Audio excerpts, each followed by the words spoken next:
YCP అధినేత YS Jagan కృతనిశ్చయంతో ఉన్నారు.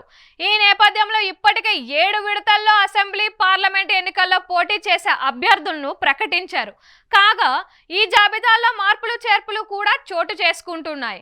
కాగా వైసీపీకి కంచుకోట నియోజకవర్గాల్లో ఒకటైన నెల్లూరు ఎంపీ స్థానం నుంచి వైసీపీ ముఖ్య నేత విజయసాయిరెడ్డి అల్లుడు అయిన శరత్ చంద్రారెడ్డిని బరిలోకి దింపుతారని ప్రచారం జరుగుతోంది. ప్రస్తుతం నెల్లూరు ఎంపీగా వైసీపీకి చెందిన ఆదాల ప్రభాకర్ రెడ్డి ఉన్నారు. ఈసారి ఆయన అసెంబ్లీకి పోటీ చేయనున్నారు.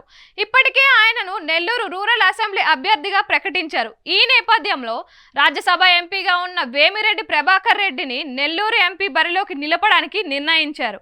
అయితే నెల్లూరు పార్లమెంట్ నియోజకవర్గ పరిధిలోని అసెంబ్లీ నియోజకవర్గాల్లో తాను చెప్పిన అభ్యర్థులకు సీట్లు ఇవ్వాలని వేమిరెడ్డి కోరినట్లు ప్రచారం జరిగింది.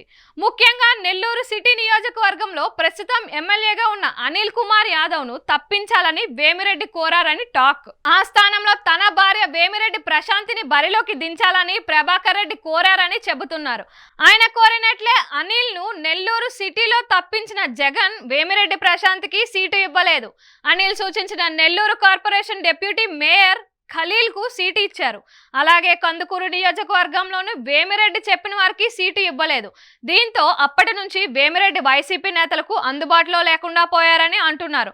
ఇటీవల జగన్ ఢిల్లీకి వచ్చినప్పుడు ఆయన కూడా అదే సమయంలో దుబాయ్కి వెళ్లిపోయారని వార్తలు వినిపిస్తున్నాయి.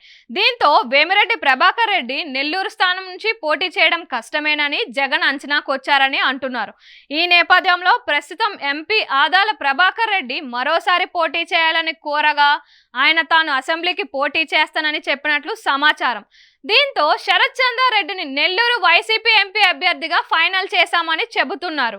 శరత్ చంద్రారెడ్డి పేరు మీద ఐపాక్ తో సర్వే నిర్వహించగా ఆయనకు అనుకూలంగా వచ్చినట్లు చెబుతున్నారు. దీంతో నెల్లూరు ఎంపీ అభ్యర్థిగా ఆయన్నే బరిలోకి దించాలని జగన్ నిర్ణయించారని సమాచారం. కాగా శరత్ చంద్రారెడ్డి ఢిల్లీ లిక్కర్ కుంభకోణం కేసులో జైలు పాలయ్యారు. ప్రస్తుతం బెయిల్ పైనే ఉన్నారు. ఆంధ్ర క్రికెట్ అసోసియేషన్ అధ్యక్షుడిగా ఆయన కీలక పాత్ర పోషిస్తున్నారు.